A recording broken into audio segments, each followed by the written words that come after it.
2.0 success అవుతుందా? ఉన్న ప్రభుత్వాలు నెగ్గనిస్తాయా? ఆల్రెడీ అరెస్టుల పర్వం చూస్తున్నారుగా. ఎవరు బాధపడ్డపోయినా సార్ నాకు అనవసరం. మా సారు నాకైతే ఆ శివయ్య దేవుడు ఎలాగో నాకు ఈ సార్ అలాగ నాకు ఇష్టం. నాకు శివయ్య దేవుడు అంటే ఇష్టం, ఈ సార్ అంటే ఇష్టం. ఎవరెంతమంది అనుకున్నా నేను పట్టించుకోను. నెక్స్ట్ ఈసారి మేమే వైసీపీ వాళ్ళందరూ నాకు దేవుడితో సమానం. నా ప్రాణం పోయినా పర్లేదు. మా జగన్ సారు వాళ్ళ ఆవిడ వాళ్ళ పిల్లలు నిండు నూరేళ్ళు చల్లగుంటే అంతే సార్. సంక్షేమం అప్పట్లో చాలా పారదర్శకంగా అమలైంది. వాలంటీర్లు వచ్చి ఇచ్చేవాళ్ళు. రెండోది కరోనాలో కూడా ఎంతో మందిని కాపాడటం జరిగింది. మరి ఇప్పుడు ఏమైపోయింది? 8 నెలలు అవుతుంది. కింద పథకాలు లేవు. మా మమ్మీ మా డాడీకి పెన్షన్ లేదు. మేము చాలా బాధపడుతున్నాం. సచివాలయానికి వెళ్తే ఏమో చులకనగా చూసి ఎగస్టాలుగా మాట్లాడుతున్నారు. పని చేస్తున్నారా వాళ్ళు? సచివాలయం పని చేయట్లా.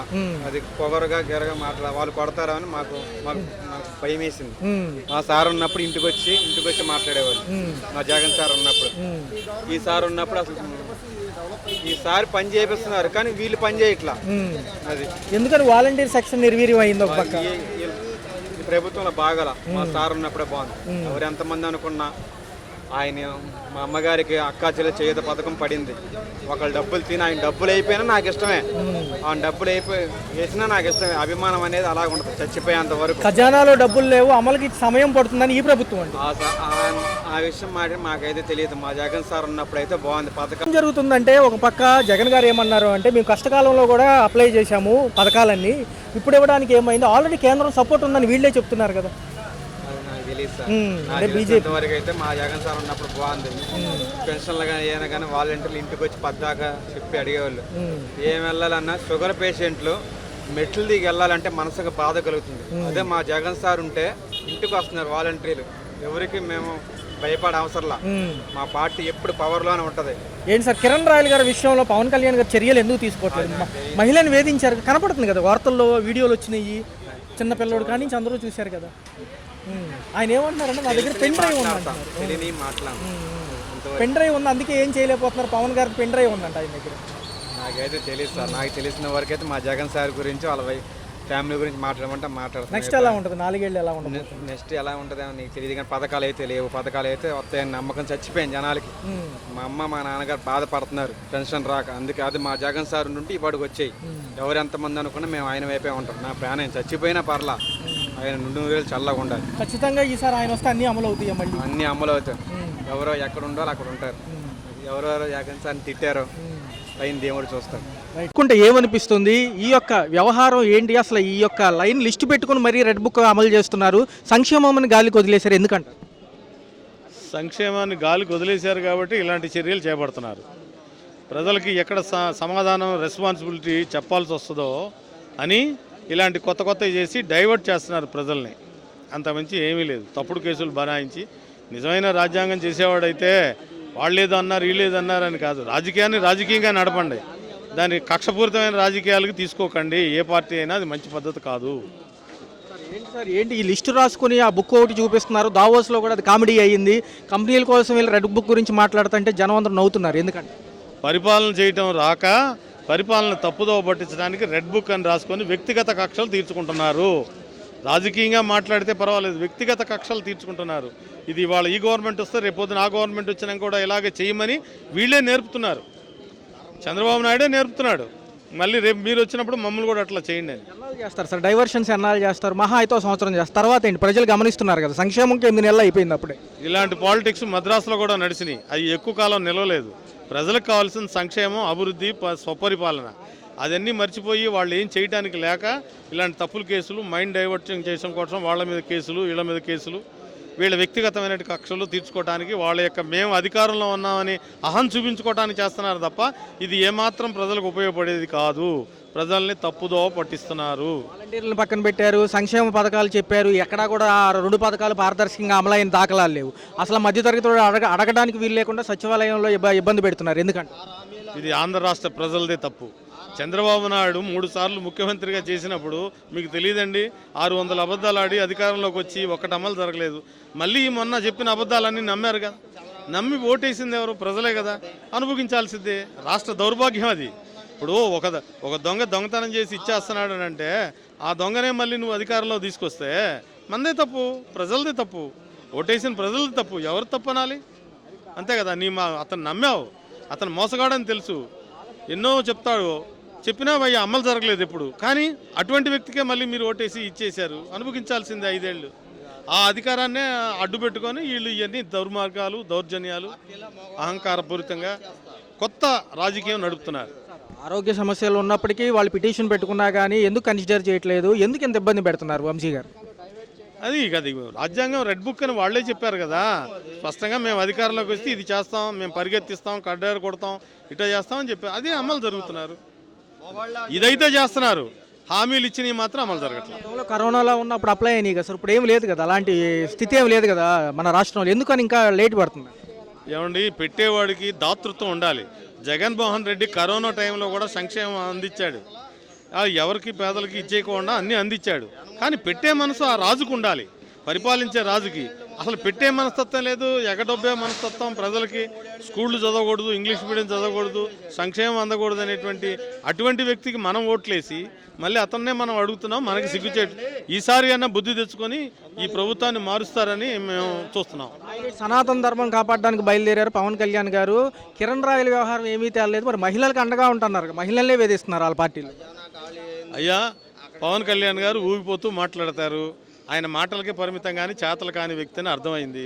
ఇప్పుడు చంద్రబాబు గారిని అడగాలి, మరి ముఖ్యమంత్రి గారిని, డిప్యూటీ సీఎంగా ఉన్న వ్యక్తి ఆ రాయల్ గురించి అడగాలి, ఆ కేసు గురించి అడగాలి, అవి పట్టించుకోవాలి. ఫస్ట్ ఆఫ్ ఆల్ ఆయన సనాతన ధర్మం అంటే ఏంటో తెలుసుకోవాలి. సనాతన ధర్మాన్ని వృద్ధి చేసేవాడు ఎన్నో గుళ్ళు మీద, చర్చిల మీద దాడులు జరుగుతున్నాయి, ఏం చేస్తున్నాడు? మణిపూర్లో మహిళల మీద దాడి జరుగుతున్నాయి, ఖండించారా? మరి బీజేపీకి సపోర్ట్ చేస్తున్నారు కదా. ఈయనన్నీ ఉట్టి కుర్రాళ్ళు ఉన్నారు, వాళ్ళ ముందు ఊగుతా మాట్లాడిపోతే అతనికి ఒక క్రేజ్ వస్తుంది. దగ్గర సంవత్సరం పాలన అవుతుంది కదా సార్, మరి సంక్షేమం సంగతి ఏంటంటే? గాలికి వదిలేశారు, దాన్ని డైవర్ట్ పాలిటిక్స్ చేయడం కోసమే ఇట్లాంటి కేసులు అయ్యి పెడుతున్నారు. రెడ్ బుక్ లేదు, తాటకూర కట్టలేదు. వాడికి రెడ్ బుక్ రాయడం రాదు, వాడికి ఏం రాదు. వాడు బేవాడు నా కొడుకు లోకేష్ గాడు ఈ అన్పార్లమెంటరీ లాంగ్వేజ్ యూజ్ చేసిన. I'm sorry to say is unfit. అతనికి మంత్రి పదవి వేస్ట్. మినిస్టర్ స్పెల్లింగ్ చెప్పమనండి, ఆయన ఏ మినిస్టర్ ఆ స్పెల్లింగ్ చెప్పమనండి. I will challenge him. Jagan న్యాయంగా ఉంటాడు, న్యాయంగా చేస్తాడు. ఇవాళ కాకపోతే రేపు కాకపోతే ఎల్లుండి 10 సంవత్సరాల తర్వాత జగనే సీఎం. ఇప్పటికి కూడా అరెస్టుల పర్వం కొనసాగుతుంది అంటున్నారు. అసలు ఎంతవరకు సమంజసంగా ఉంటుంది అంటారు? ఇది సంక్షేమం గాలికి వదిలేసి నాకు దగ్గర డబ్బులు లేవని చెప్పి ఇప్పుడు డైవర్షన్ పాలిటిక్స్ చేస్తున్నారు బాబు గారు, ఎలా చూడాలి? డైవర్షన్ పాలిటిక్స్ చేయడానికి పెట్టింది పేరు చంద్రబాబు గారు. మాట మార్చడంలో ఊసరవల్లి కన్నా 10 రంగులు ఎక్కువ ఉంటాయి. ఊసరవల్లి కూడా సిగ్గుపడి ఊసరవల్లులు కనబడతలేవు, మాయమైపోయినాయి చంద్రబాబు దెబ్బకి. ఈడంత బేవర్స్గా లేడండి. Sorry to say I'm 100% confidently చెప్తాను. నేను చంద్రబాబు నాయుడు ఓటమిని అంగీకరించాలా, ఇప్పటికైనా దిగిపోయి జగన్ని అప్పచెప్తే ఆయన రూలింగ్ చేస్తాడు. కంటే మాకు ఇప్పుడు సపోర్ట్ ఎక్కువ ఉంది, ఎన్డీఏలో భాగంగా ఉన్నాము, కేంద్ర పథకాలతో పాటు అన్నీ మాకు వస్తున్నాయి అన్నారు. మరి ఇప్పుడు చూసుకున్నట్లయితే ఇక్కడ ఏం చేస్తున్నారు? సంక్షేమానికి డబ్బులు లేవంటున్నారు, అభివృద్ధికి లేవంటున్నారు, ఎప్పటికప్పుడు డైవర్షన్ పాలిటిక్స్, ఏదో ఒక క్యాబినెట్ మీటింగ్ పెట్టుకోవడం అంతే. ఇప్పుడు అన్నిటికీ డబ్బులు లేవంటారు కదా, సంక్షేమానికి డబ్బులు లేవంటారు. ఇవన్నీ మరి జగన్ కరోనా టైంలో 2000 ఇచ్చాడు, ఇంటింటికి 2000 తీసుకుందని నేను సాక్ష్యం చెప్తాను. మాస్కులు, ఫ్రీ మాస్కులు పంచాడు, కాటన్ క్లాతులు, ఈ డ్వాక్రా మహిళల్ని ఇవన్నీ వదిలిపెట్టి అన్ని సంఖ నాకు ఇచ్చి ఇదేంది జగన్ సోలోగా వచ్చిన జగన్ అంత అభివృద్ధి కార్యక్రమాలు చేసినప్పుడు ఇప్పుడు ఎన్డీఏలో భాగంగా ఉన్నారు, చేయడానికి ఏంటి? వీళ్ళకి డబ్బులు లేవా, లేకపోతే వీళ్ళ స్వప్రజలకే కూటమి యొక్క భాగస్వామ్యం అంట. ఏమన్నంటే రెడ్ బుక్ రాజ్యాంగం నడుతాను సార్, ఇక్కడ రెడ్ బుక్ రాజ్యాంగం నడుతుంది. రెడ్ బుక్ న్యాయం చేయాలని రెడ్ బుక్ను ఊరేగిస్తాను. రెడ్ బుక్ వల్ల ఏది లేదు, ఏం లేదు. వాడికి స్పెల్లింగ్ రాదు సార్ మినిస్టర్ది. వాడు రాజ్యాంగం రాసేటోడా? అంబేద్కర్ గారు రాసిన రాజ్యాంగాన్ని కలదొక్కుతారు. వల్లభనేని వంశీ గారిని ములాఖాతులో కలవబోతున్నారు జగన్ గారు. తదుపరి ఏదైతే బలోపేతం చేయడానికి పార్టీని ఇంకా సహకరిస్తానంటున్నారు, 2.1 అడ్డుకోవడానికి ఇవన్నీ కార్యాచరణలు అంటారా ఇప్పుడు కూటమి ప్రభుత్వం? ఏం లేదండి, జగన్ ఆయన్ని ఓదార్స్తాడు. ఓదార్పు, ఇది ఓదార్పుగా అంతే.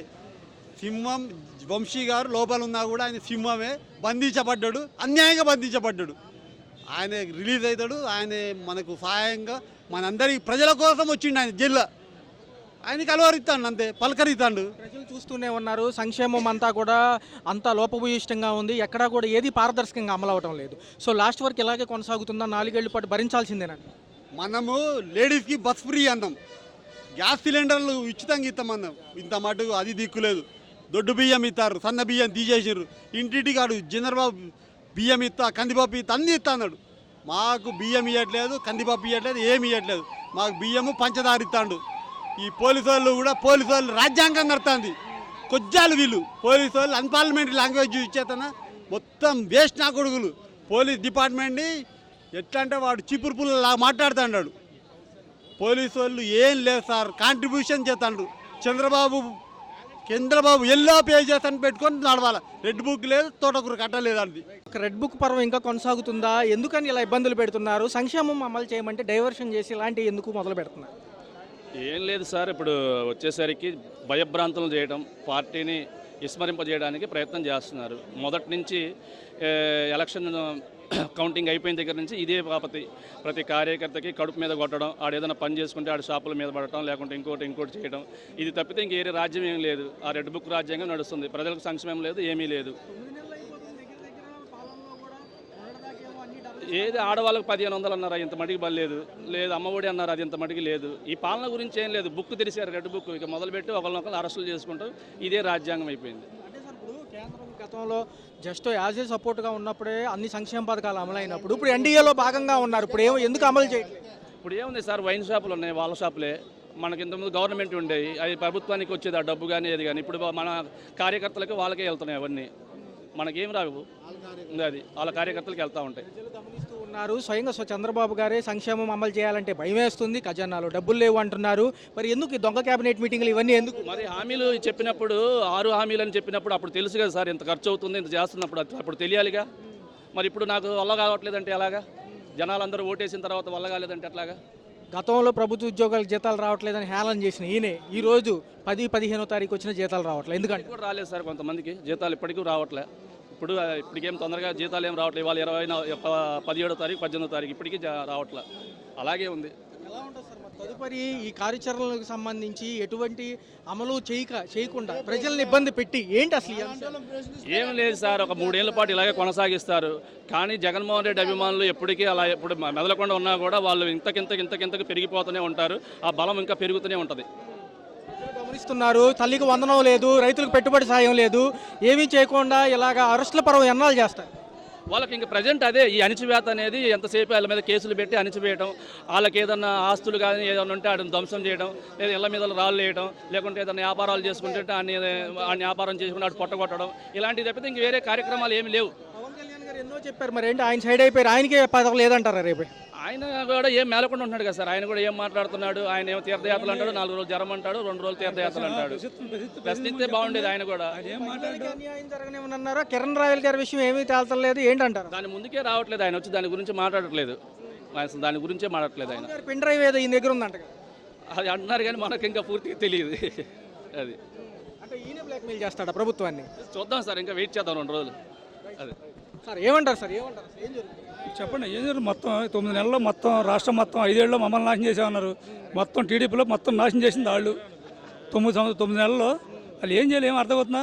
సూపర్ 6 అన్నారు, 7-6 అన్నారు, ఒక్క పథకం లేదు, 10 లేవు. ఎంతసేపు ఉన్నోళ్ళు మొత్తం అరాచకం. ఈ గొడవలో ఎవరు నష్టం చేస్తారు? ఎవరు చూస్తాం తప్ప వాళ్ళు ఏం చేస్తున్నారు? మేమనే ఈ పత్రికారాలు రాజకీయాలు అందరూ ఒకటే. ఇవాళ మేము గెలిచారు, రేపు వాళ్ళు గెలుస్తారు, అందరూ ఒకటే. ఏ పార్టీ అయినా మాకు అందరూ ఒకటే. ప్రజలు మేము కార్యకర్తలు, మేము నాయకులు కదా, మాకు డబ్బు లేదు. సరిగ్గా నిలబడిన వాళ్ళు శుభ్రంగా పెద్దల కార్యక్రమం అందరూ చేయాలి శుభ్రంగా. ఏం చేసే 9 నెలలు నువ్వు? ఒక బండ డబ్బులే, బండో దిక్కుమాల బండ ఎవడిచ్చాడు? ఇక్కడ లేదు. మీరు ఏం చేస్తున్నారు? ఊరికే మోసం అండి మీరు చేసే పనులు. ఉన్నారు పవన్ కళ్యాణ్ గారు, ఏం చేస్తున్నారు? వచ్చి మొత్తం ఏమన్నా 5 లక్షల పుస్తకాలు కొనుక్కొని బుక్కులు చదవని మంచి పని చేయాలండి ఎవరైనా. మేము కాపులం, ఆయన కాపే. ఈ పార్టీలు పిస్తలు వద్దండి. ప్రతి మందికి ఉపయోగపడితే ప్రతి మనిషికి ఉపయోగపడినాడు నాయకుడు. మహిళల విషయంలో కూడా కిరణ్ రాయల్ గారి విషయం తేలలేదు, ఒక పక్క డైవర్షన్ పాలిటిక్స్ అన్నాలు చేస్తారు. ఏమండి అవి చేస్తారు, కొద్దిగా తేలేదు కానీ మనం అంత లోతుగా వెళ్ళకూడదు, అందుకని చెప్తున్నా. దానికోసం కాదు కానీ మిగతా ఇక్కడ లోకల్ పార్టీకి మాకు ఇక్కడ వాళ్ళండి మా వంశీగా నష్టం చేశారు. ఆయన మంచి నాయకుడు మేము అనుకుంటున్నాం. అది ఎన్నో కేసులు పెడతారు, అది తప్పలేదు. ఏం పెట్టారు ఏం లేదో మాకైతే తెలియదు. కార్యకర్తలు మాది గన్నవరంలో. ఏం చేయండి కానీ మీరు శుభ్రంగా చక్కగా ఉండి పరిపాలన చేయండి, అందరూ మాకు బాగుంటుంది. అది సార్ ఏంటి సాక్షిని కూడా ప్రభావితం చేసి తీసుకొచ్చి మరి ఏదో స్టేట్మెంట్లు రికార్డ్ చేస్తున్నారు, సంబంధం లేని వాళ్ళు. అంట ఎవరు తెలుసు సార్ మాకు ఆ సత్యంగా అరెస్ట్ చేశారని చెప్తున్నారు, మళ్ళీ వస్తారు, మళ్ళీ చేశారు, మాకు చెప్పలే స్టేట్మెంట్లు, మళ్ళీ కోర్టు, మళ్ళీ బెయిల్, ఇవన్నీ పెద్ద పెద్దలతో జరుగుతాయి సార్. మాకేం తెలుసు? మా పిచ్చి ఏంటంటే మాకు జగన్ కావాలి, మా నాయకు మాకు వంశీ గారు ఉన్నారు, 2 సార్లు చేశారు, మా తప్ప ఏం జరుగుతుంది ఎవరిని తెస్తారో మాకు తెలియదు సార్. దావోస్ కూడా రెడ్ బుక్ తెస్తున్నారు ఈయన మొన్న. బుక్ తీనే రెడ్ బుక్ అంతకన్నా బుక్కులు తెస్తారు. బుక్లో సెక్షన్లు ఎన్ని ఉన్నాయి, అన్ని సెక్షన్లు వస్తాయి. ఈ టైం వద్దండి, టైం అయిపోయింది, సంవత్సరం అయిపోయింది, ఇంకా గిర్రని మళ్ళీ వస్తాయి, మళ్ళీ గెలుస్తారు. ఆ ప్రజలు ఏం చేశారో, నిజం గెలిచారో ట్యాంపరింగ్ గెలిచారో ఆ దేవుడికే తెలియాలి, అందరూ తెలియాలి. పాపం కొన్నాం మోడీ గారు చేశారు, ఇంకోటి ఓట్లు మొత్తం వేశారు, 10% ఓట్లు. ఓట్లు అయితే ఏం లేదు. కార్యకర్తలకు పార్టీ నుంచి సపోర్ట్ ఎలా ఉండబోతుంది సార్? అరెస్ట్ అయిన కార్యకర్తలు అందరూ ఇబ్బందులే కాదు లేదు సార్, చేస్తున్నారు. కాకపోతే కొంచెం వీళ్ళు ఎవరు వస్తారన్నా ఈ గప్పు నుంచి భయపడుతున్నారు కండి. భయపెట్టినప్పుడు వాళ్ళు ఎందుకు వస్తారు? కొద్దిగా ఆగుతున్నారు. దానికోసం ఏం చేస్తా చేయండి. అది ఏం లేదండి, ఎవడో ప్రభుత్వం వస్తే వాళ్ళు రివెంజ్ అంతే. రెడ్ బుక్ అంటే ఏమన్నా రక్షణ చేసుకుంటారు. ఏం సార్ నెక్స్ట్ కొడాల నాని గారు లైన్లో ఉన్నారంటున్నారు, నిజమేనా? అసలు ఇలాంటి వాళ్ళు మాత్రం వేయాలండి లోన. ఎందుకంటే వీళ్ళని కాదు, ఇటువంటి మాటలు మాట్లాడే వాళ్ళని అందరిని తీసుకెళ్ళి లోన్ వేయాలి. ఎందుకంటే ఏ గవర్నమెంట్ వచ్చినా, ఏ గవర్నమెంట్లో ఎవరు మాట్లాడినా తీసుకెళ్ళి లోన్ వేయడం కరెక్ట్. సార్ ఎలా ఉంది? రాజకీయాలు మానేసి వ్యక్తిగత దోషంలో ఎవరు ఆడవాళ్ళని తిట్టడం, అది ఎవరెవరైనా అవునాయి, అలా మంచి పద్ధతి కాదు. పర్టికులర్గా కార్యాలయాలపైన దాడి గతంలో చూసాము, అవే కొంచెం ఇంపాక్ట్ అని చెప్పి లోకేష్ గారు మొన్న ఎయిర్పోర్ట్లో కూడా మాట్లాడారు. గతంలోనే దేవాలయాలకి ఎంత గౌరవం ఉండదో పార్టీ ఆఫీస్కి అంత గౌరవం ఉండేది. కానీ ఈరోజు పార్టీ ఆఫీస్ అంటే గౌరవం లేదు, పార్టీ నాయకులంటే గౌరవం లేదు. అధికారంలోకి వస్తే విచ్చలవిడితనం, దోపిడీ. ఏ గవర్నమెంట్ తీసుకున్న దోపిడే. ప్రతిపక్షాల ఎమ్మెల్యేల భార్యల వరకు వెళ్తుంది వ్యవహారం. ఆ పర్సనల్స్ కూడా తీయడం చాలా హాస్యాస్పదంగా ఉంది. చాలా తప్పండి అది. రాజకీయంగా తిట్టుకోండి, అవిడు చేసేయడం అనుకోండి, నిరూపించుకోండి, తీసుకెళ్ళి లోన్ అయ్యండి. అంతేగాని ఈ వ్యక్తిగత దోషంలో గతంలో పవన్ కళ్యాణ్ తిట్టారు, ఆయన ఏదో వదిలేశాడు. సార్ ఏంటి సార్ ఇదే పవన్ కళ్యాణ్ విషయంలో కిరణ్ రాయల్ గారు ఏంటి, నా దగ్గర ఒక పెన్ డ్రైవ్ ఉంది, నేను ఏం చేసినా వాళ్ళు ఏమనరా అంటున్నారు, నిజమేనా? అది తీసుకొచ్చి చూపించమనండి. ఉండాలి కదా. పవన్ కళ్యాణ్ అవనే, చంద్రబాబు అవనే, జగన్ అవనండి, అలాంటి ఏమైనా ఉంటే తీసుకొచ్చి చూపించాలండి.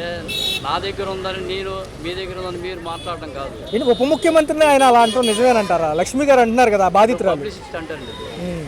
ఎందుకంటే ఏకాకులకి అదొక పబ్లిసిటీ అంటారు, అంతకుమించి ఏం లేదు. ఎలా ఉంటుంది సార్ 4 ఏళ్ళు ఎలా ఉంటుంది అంటారు? ఈసారి సంక్షేమం అభివృద్ధి అంటున్నారు. ఉచిత అన్నీ తీసేయాలండి. ఉచిత పథకాలు అనేది వేస్ట్. ఇతర రాష్ట్రాల నుంచి వచ్చి మన దగ్గరేమో కూలీలు ఉద్యోగాలను తిగిలిపోతున్నారు, మన వాళ్ళేమో ఉచిత పథకాలు తీసుకొని ఇంట్లో పండుకుంటున్నారు. ఇంతకుమించి ఏముంది? ఉచితాలు ఎత్తేయాలి. విద్య, ఆరోగ్యం, రైతు, ఈ 3 ఇస్తే చాలు. రోడ్లు వేయండి, డెవలప్మెంట్ చేయండి. కుగ్రామాల్లో రోడ్లు వేస్తే అభివృద్ధి కనపడుతుంది, రవాణా పెరుగుతుంది, దానివల్ల అందరికీ ఉద్యోగాలు కల్పితం అవుతాయి. అంతేగాని ఉచితాలు తీసేయాలండి. ఈయన ఇవ్వలేదు అనుకోండి, నెక్స్ట్ గవర్నమెంట్ ఇస్తానంటే అలాగే వేస్తారు. మరి ఒక పక్క చూస్తే జగన్మోహన్ రెడ్డి 2.0 అంటున్నారు, నిజంగా ప్రజల్లోకి వస్తారా? 2.0 లేదు, 10.0 లేదు, ఏమీ లేదు. కరెక్ట్గా ఏం చేస్తే ఈయన ఉంటాడు, ఉచితాలు మాత్రం ఇవ్వకూడదు. సీనియర్లు అందరూ వలస పడుతున్నారు సార్ వైసీపీ నుంచి. ఒక పక్క కాంగ్రెస్లో నుంచి ఒకళ్ళు చేరగానే హడావుడి చేశారు, నిజమేనా? శైలజనాథ్ రెడ్డి గారిని ఒక ఆయన వచ్చారు. గవర్నమెంట్ వస్తే వీళ్ళు వెళ్ళి అందులో జాయిన్ అవుతారు, వాళ్ళు ఇందులో చేస్తారు. వీళ్ళందరూ కరెక్ట్గా చేయాలంటే రమ్మని చెప్పి వాళ్ళని తీసేసామని చెప్పి పబ్లిక్లోనే చెప్పాలి. ఇలాంటి వాళ్ళు మనం తీసుకోకూడదు అని. అప్పుడు ఒక్కొక్కటి సిగ్గు వస్తుంది, అందులో అనుభవిస్తారు. మళ్ళీ ఈ పార్టీలోకి వస్తారు, ఈ పార్టీ పోయిందంటే ఆ పార్టీలోకి వెళ్తారు. ఇదేమన్నా గోడ మీద పిల్లి వాడడం టైప్ అయిపోయింది. పట్టభద్రుల ఎమ్మెల్సీ ఎలక్షన్స్ 27 సార్ ఈ నెల. తన అనంతరం కూడా కొన్ని సంక్షేమాలు వదులుతారంటున్నారు. అందులో డిఎస్సి ఉంది, ఉపాధ్యాయుల భర్తీ, నెక్స్ట్ తల్లికి వందనం, జూన్ నుంచి ఏమో రైతులకి అన్నదాత సుఖీభవ. ఎలా ఉంటాయి సార్? బాగుంటుంది అంటారా? అప్పులు చేసి పెట్టడం కాదండి, గవర్నమెంట్లో డబ్బు ఉంటే పెట్టండి. ముందు ఆ పోలవరం ప్రాజెక్టు సంగతి చూడండి. ఎప్పటి నుంచి వింటున్నామో మేము. అది గత 5 ఏళ్ళలో ఒక్క రైతుగా వేసింది లేదు. మరి వీళ్ళేం చేస్తారో తెలియదు. పోలవరం కడితే కొన్ని లక్షల ఎకరాల సాగునీటి వస్తుంది. ఈ డబ్బు వృధాగా చేయడం కంటే అందులో పెడితే ఉచితంగా ఇవ్వాల్సిన అవసరం ఉండదు. ఇంకా అక్కడ పంటలు పండితే రైతులు పండిస్తారు, అధిక ధరలు తగ్గుతాయి, ప్రజలకు ఉపయోగం. కాంగ్రెస్ ఏమైనా బలోపేతం అవుతుంది? అసలు ఇక్కడ రాష్ట్రంలో ఏం లేదు, ఏం అవదండి. అసలు సెంటర్లోనే పోతుంటే ఇంకా రాష్ట్రంలో ఏముంది? సరైన నాయకుడు లేడు. Rahul Gandhi is unfit. మోడీ ఉన్నంతకాలం రాహుల్ గాంధీ కాదు ఇంకెవరు వచ్చినా ఆయన దగ్గర పనిచేయలేదు. మనకి ఇచ్చినట్టుగా హామీలు కేంద్రం నెరవేరుస్తుందా? మొన్న ఢిల్లీ కూడా కైవసం అయింది కదా సార్ వీళ్ళకి. ఇవాళ మీరు నేను ఇక్కడ నుంచున్నాము అంటే బోర్డర్లో వాళ్ళందరూ కష్టపడబట్టి ఏంటి అలాంటిదంతా ముందు చురుగ్గా పనిచేస్తున్నారు గవర్నమెంట్, కేంద్ర గవర్నమెంట్. అలాంటి వాళ్ళని తెప్పించుకోవాలి. ఎందుకంటే మనం ఇక్కడ ఇష్టంలోనే దీన్ని తిరుగుతున్నాం. బోర్డర్లో కాపలా కాసే వాళ్ళకి అన్ని వసతులు కల్పిస్తే మన దేశం మీదకి చైనా కానీ పాకిస్తాన్ కానీ రాదు. ముందు అవి సంరక్షించుకోవాలి.